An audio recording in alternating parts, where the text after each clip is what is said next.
Lakeside Speedway has been through a pretty rough 2019. They've had two major floods, but finally we are ready to see some racing at Lakeside Speedway.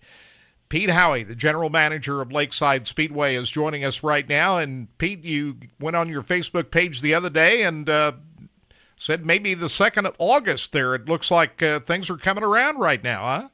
It's looking pretty good. It's a pretty definite date as of right now, but you never know. We might have another hiccup, but I'm pretty confident we can pull this off. Well, just kind of talk about this process. This is the second time you've had to clean up the facility after a major flood. The first one you had in March, and you had everything just almost ready to go. Matter of fact, you were ready to go when the 1st of June rolled around. But this second flood was lots worse than the first, was it not? Actually, Kirk, we've had 3 floods.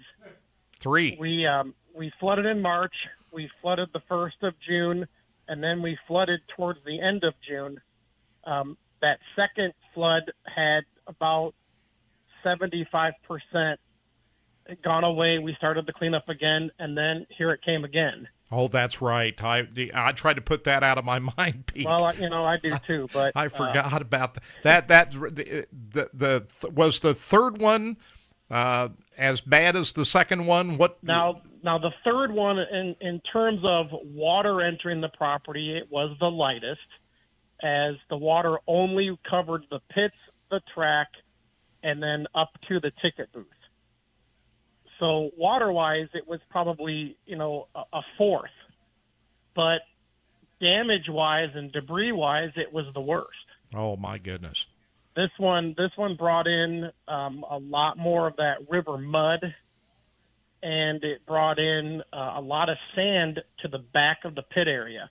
Now, luckily, there's one of the gods up there are watching us, because the track did not receive any of this silt or any of this sand. So the track is actually in excellent condition. Now, what about the rest of the facility? When it flooded the first time in March, you had to put some new sheetrock and stuff like that in that building down by the pit area. That was all for naught. You had to do that again, but tell us about some of the other work you had to do on the facility. No, we had totally gutted and rebuilt that pit concession building, and the only thing I had not done is the fine tuning touches on like the bathrooms. When the second flood came, of course, that second flood took out, 75% of that building from floor to ceiling. Oh my! And we chose not to redo that building. We went in and got rid of anything that would be, a mold factor or anything like that. And that building will not open until 2020. I got you. What else do you have to do here within the next 2 weeks to finish up the cleanup? What else has to be done?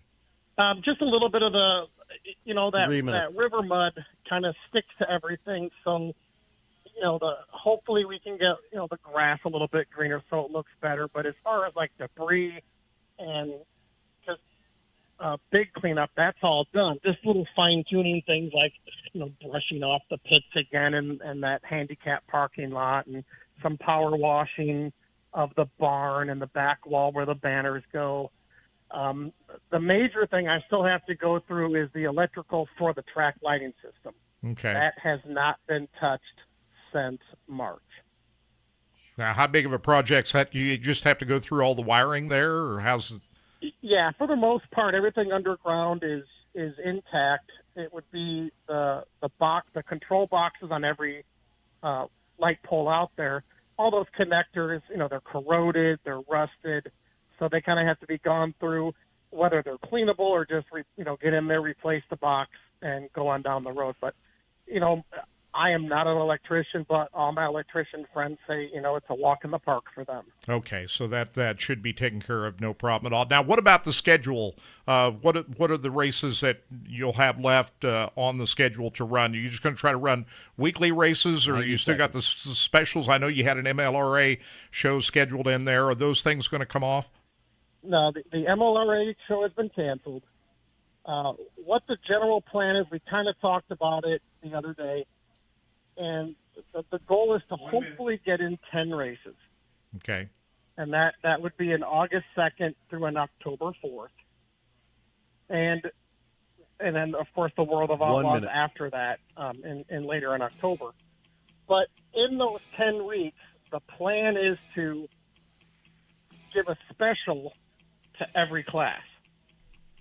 So throughout the year, we should have had our Joe Barry B-Mod. Yeah. And that will be included in this race. We had our E-Mod Explosion. We had our Carl Tinsley Pure Stock. All those will be included in this 10-week series. Okay, and so that's working with Central Missouri Speedway on that. Go to lakesidespeedway.net for more information. Is that correct? And yes, that is actually in the process of being updated with some of this new information. Okay. 10 seconds. Right. The big thing for the drivers is there is no registration for your cars. Okay, thanks, Pete. Appreciate it. Pete Howey from Lakeside Speedway. That'll do it for Passing Point. Thanks for tuning in.